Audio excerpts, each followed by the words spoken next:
ஞாயிற்றுக்கிழமை இருந்தாலும் அலுவலர்கள்லாம் போயிட்டாங்க. நான் மட்டும் அங்கே இருந்தேன். ரொம்ப நேரம் வேலை நடந்துட்டு சார் ஐயா அங்கே வந்துக்கிட்டு இருக்காங்க, நீங்கள் அந்த வாலா ஜாயிண்ட்டுக்கு வந்துருங்க அப்படின்னு.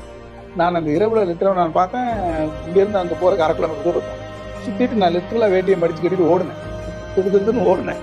நான் உடனே போய் என்ன இன்னைக்கு வேலைகள் நடந்திருக்கு, என்ன முன்னேற்றம் அந்த பணியில் வந்துருக்கு அப்படின்னு சொல்லுவதற்காக ஐயா இன்னைக்கு அப்படின்னு ஆரம்பித்தேன். அப்படின்னு இருக்கு ஐயா இப்படி நான் வேத்தி அப்படி நிப்பாட்டு அப்படின்னு நான் டக்குன்னு அப்படி நிப்பாட்டிட்டு அவரை பார்த்தேன். நீங்கள் தனியாக இருக்கீங்கன்னு சொன்னாங்க.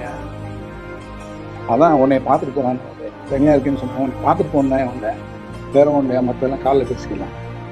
இன்றைக்கும் இருக்கிறது இந்த தலைவனை நான் இழந்தது.